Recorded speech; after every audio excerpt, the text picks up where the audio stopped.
আসসালামু আলাইকুম। সবাই যারা অনুষ্ঠান দেখছেন সবাইকে আমার শুভেচ্ছা।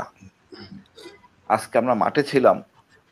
বিডিআর এর সদস্যরা ছিল, আমাদের ভাবিরা ছিল। কথা ছিল একটা, কেন কমিশন হবে না?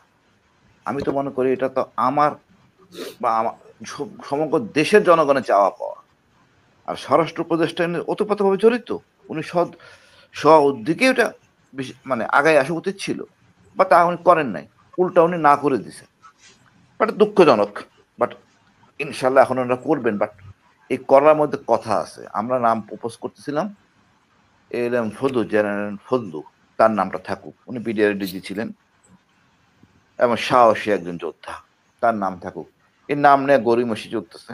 বাট আমরা মনে করি একমাত্র এক ব্যক্তি জেনারেল ফজলু এখানে থাকা দরকার। মানবাধিকার কমিশনের সদস্য থাকতে পারে, অন্যান্য যে কোনো পদবীর যে কোনো মর্যাদার লোক। বাট কথা হলো কোনো আমলা এখানে থাকবে না। আর এই 15 বছরের সুবিধা পাওয়া কোনো ব্যক্তি এই কমিশনে থাকবে না। আমি বিশ্বাস করি কমিশনও হবে এবং এই সপ্তাহের মধ্যে ইনশাল্লাহ মামলাও হবে, যাতে কেউ ছাড় না পায়। আমি ব্যক্তিগতভাবে মনে করি বাংলাদেশের ভিতরে কোনো দুর্ঘটনা বা অঘটন ঘটে যদি, এটার দায়িত্ব হলো হোম মিনিস্টারের। হোম মিনিস্ট্রি ওই সময় যে ঘটনা ঘটে এটা হোম মিনিস্ট্রির মধ্যেই নিয়ন্ত্রিত ছিল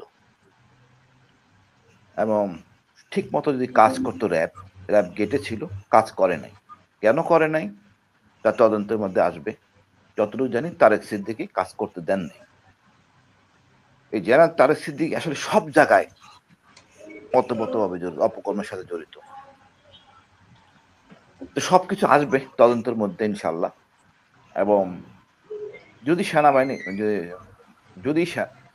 যদি হোম মিনিস্ট্রি, হোম মন্ত্রণালয়, স্বরাষ্ট্র মন্ত্রণালয় না পারে কোনো কাজ করতে, তখন তারা ডিফেন্স মিনিস্টারের কাছে আবেদন করে, হ্যাঁ আপনি, আমরা পারতেছি না, হেল্প আস আউট।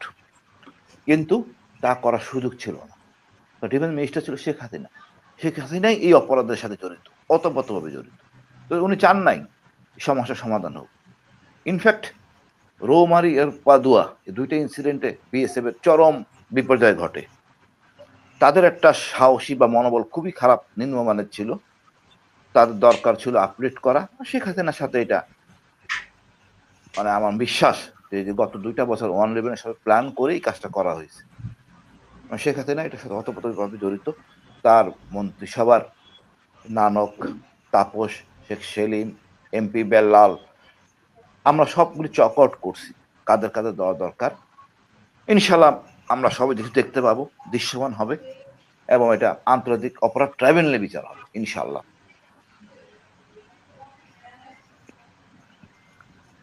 আর আস্থা হারানোর কোনো অবকাশ নাই।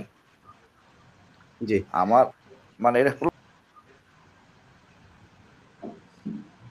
আচ্ছা, নাসরিন ভাই বোধহয় কেটে গিয়েছে।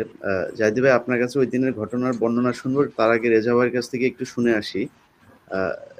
জনাব মেজর রেজাউল করিম, আপনি নিজেও ইভেন কি আওয়ামী লীগ সরকারের সময়ও আপনি এই সরকারের বিভিন্ন সমালোচনা করেছেন, এবং আমার মনে হয়, আমার বিশ্বাস যে বিডিআর হত্যাকাণ্ড নিয়ে যে ঘটনা, এটা সুষ্ঠু বিচার হলে আপনিও যারা সেনাবাহিনীর খুশি হবে তাদের মধ্যে একজন। কি স্বপ্ন দেখছেন এই তদন্ত কমিশন গঠনের যে ঘোষণা এসেছে সেটা নিয়ে?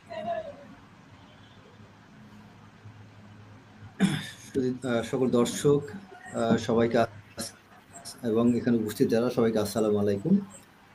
সর্বপ্রথম